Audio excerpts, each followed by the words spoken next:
మేడిపల్లిలో సంచలనం సృష్టించిన స్వాతి హత్య కేసును జాతీయ మహిళా కమిషన్ సుమోటోగా తీసుకుంది. కేసుకు సంబంధించి పూర్తి వివరాలు అందించాలని ఆదేశించింది. ఇప్పటికే నిందితుడు మహేందర్ రెడ్డిని అరెస్ట్ చేసి రిమాండ్కి తరలించారు. మరోవైపు అతన్ని కస్టడీలోకి తీసుకుని విచారించనున్నారు. ఇటు ఇప్పటికే స్వాతి శరీర భాగాలు దొరకకపోవడంతో ఆ కోణంలో గాలింపు చర్యలు చేపట్టారు.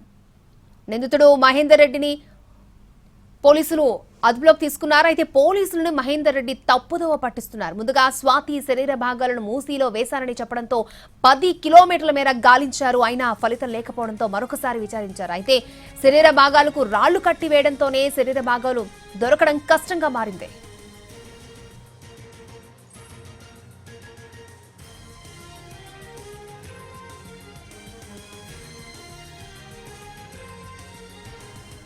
మేడిపల్లిలో సంచలనం సృష్టించిన స్వాతి హత్య కేసును జాతీయ మహిళా కమిషన్ సుమోటోగా తీసుకుంది. రైట్, పూర్తి వివరాలు మా ప్రతినిధి రవి లైవ్ లో అందించడానికి సిద్ధంగా ఉన్నారు. రవి, మేడిపల్లిలో దారుణ హత్యకు గురైన స్వాతి కేసును జాతీయ మహిళా కమిషన్ సుమోటోగా స్వీకరించింది. ఈ కేసుకు సంబంధించి పూర్తి వివరాలు అందించాలని డీజీపీతో పాటు రాచకొండ సిపిని కూడా ఆదేశించింది. అయితే పోలీసులు ఇప్పటికే మేడిపల్లి పోలీసులు ఎవరైతే హత్య చేశారో స్వాతి భర్త మహేందర్ రెడ్డిని అదుపులోకి తీసుకున్నారు, రిమాండ్కు కూడా తరలించారు. తనను అదుపులోకి తీసుకున్నటువంటి టైంలో, తనను క్వశ్చన్ చేస్తున్నటువంటి టైంలో పోలీసులను కూడా మహేందర్ రెడ్డి తప్పుదోవ పట్టించినట్లుగా గుర్తించారు. ముందుగా తను భార్య మిస్ అయ్యింది అని చెప్పి కంప్లైంట్ ఇవ్వడానికి తన బావతో కలిసి వచ్చాడు. ఆ టైంలో తను పొంతనలేని సమాధానాలు చెప్పడంతో పోలీసులు గట్టిగా అడిగారు. దాంతో తనే భార్యను హత్య చేసినట్లుగా ఒప్పుకున్నాడు. శరీర భాగాలను కట్ చేసి మూసీలో పారవేసినట్లుగా చెప్పాడు. మూసీలో ఎక్కడ పారవేసావు అని చెప్పి అడిగినప్పుడు తనకు నిద్ర వస్తుంది, నేను కాసేపు పడుకోవాలి అని చెప్పి స్టేషన్లోనే పడుకున్నట్లుగా తెలుస్తుంది. ఆ తర్వాత ఎర్లీ మార్నింగ్ చెప్పడంతో మూసీ నది వెంట దాదాపు 10 కిలోమీటర్ల మేర పోలీసులతో పాటు డిఆర్ఎఫ్ టీమ్స్, అదేవిధంగా హైడ్రా టీమ్స్ కూడా గాలించాయి. అయినప్పటికీ ఆచూకీ దొరకలేదు.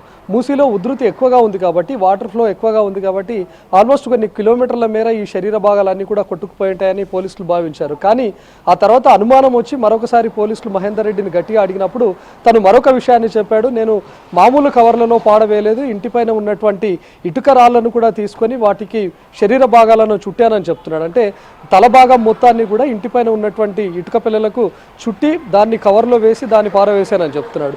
ఇక చేతులను కూడా కొన్ని ఇటుక రాళ్లకు చుట్టి పారవేశానని చెప్తున్నాడు. ఈ రెండు తలా కాళ్ళు పారవేసి రిటర్న్ వచ్చేటటువంటి టైంలోనే తన బైక్ పైన ఒక 10 కిలోల రాయిని తీసుకొని వచ్చాడు.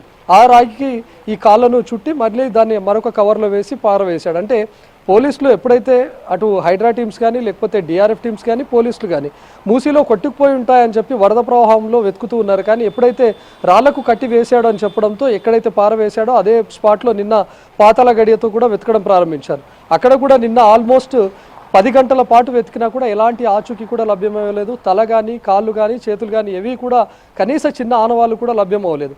దీంతో మహేందర్ రెడ్డిని కస్టడీలోకి తీసుకొని విచారించాలని చూస్తున్నారు. నిజంగానే మూసీలో పారవేశాడా లేదా తను ఎక్కడ మరో చోట పారవేసి మూసీలో పారవేశానని చెప్పి పోలీసులను తప్పుదోవ పట్టించే ప్రయత్నం చేస్తున్నాడా అనే కోణంలో కూడా పోలీసులు అనుమానిస్తున్నారు. కాబట్టి ఆల్రెడీ రిమాండ్ ఖైదీగా ఉన్నటువంటి మహేందర్ రెడ్డిని పోలీసులు అదుపులోకి తీసుకొని కస్టడీలోకి తీసుకొని మరోసారి విచారిస్తే కానీ నిజంగా తను ముక్కలు చేసి ఎక్కడెక్కడ పారవేశాడు, తాను చెప్తున్నటువంటి విధంగా కాళ్ళు ఒకసారి చేతులు ఒకసారి అదేవిధంగా తల భాగాన్ని ఒకసారి పారవేశాడా లేకపోతే 3 భాగాలను కూడా వేరువేరు భాగాల్లో పారవేశాడా, తాను చెప్తున్నటువంటి విధంగా మూసీలో కాకుండా మరొక చోట ఎక్కడైనా పారవేశాడా అనే దానిపైన కూడా పూర్తి క్లారిటీ రావాలి అంటే మహేందర్ రెడ్డిని కస్టడీలోకి తీసుకొని విచారించే అవకాశం ఉంది. అక్షయ్. ఓకే రవి.